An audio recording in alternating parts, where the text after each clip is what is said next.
Hello! I'm wanting to share an idea that I've been using a lot this year. Initially, I found it as a way to help lower my cholesterol, but then I ended up using it at least 10 ultramarathons this year. It is Amla. You might hear it called Amla, or in some places it's called Amalaki. What Amla is simply the single food source with the most antioxidant power of anything we know of. Amla is simply dried and powdered Indian gooseberries. There's nothing added to it, there's nothing taken away from it, it's just nominally processed. While Amla was something new to me, it is an ancient remedy for combating many different ailments. Amla has magnitudes more antioxidant power than goji berries or blueberries. I've been buying Amla for about $15 to $17 per pound, and this stuff is listed in medical journals as a snake venom neutralizer. So think about that next time you're running in venomous snake territory. Amla is considered a wonderberry for treating cancer. Amla has been shown to destroy cancer cells in a petri dish without harming healthy cells.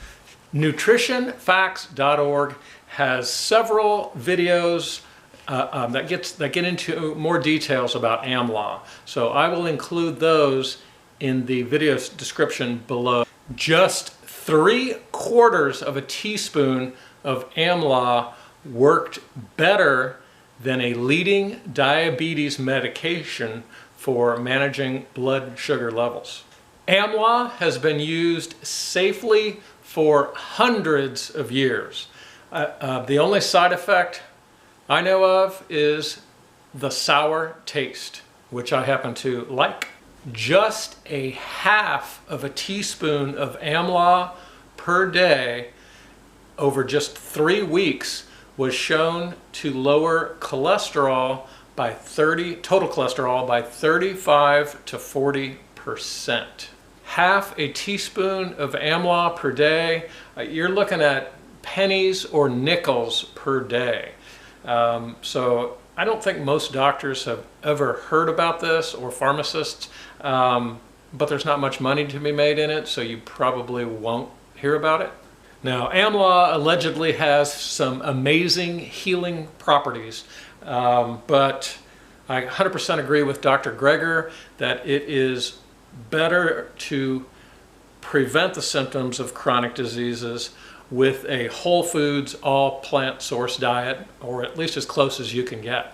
Amla powder has up to 100 times the antioxidant power of blueberries, reduces artery stiffness and stress on the heart.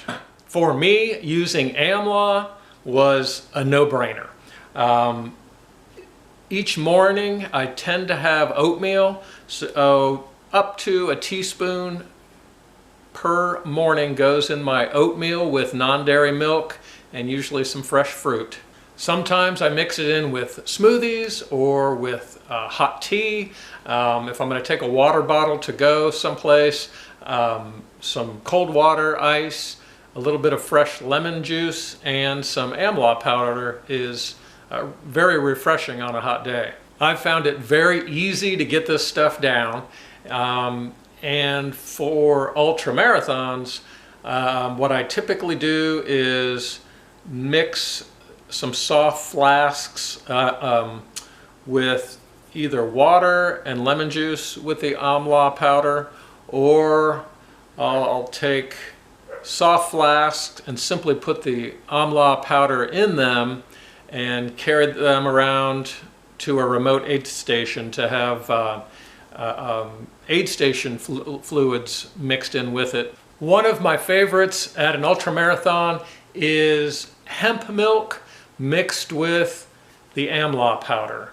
And then typically any number of other powdered plant-based food sources along with some maple syrup to sweeten it up. Some other single food sources, plant-sourced foods that I've been mixing with the Amla powder: maca powder, cacao powder, moringa leaf powder, which is also from India,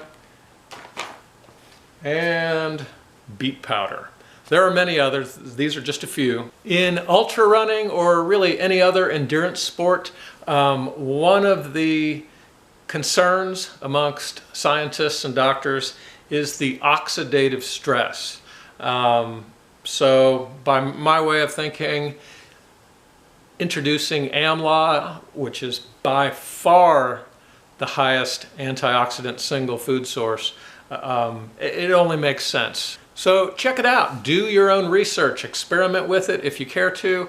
I'd love to hear what you think.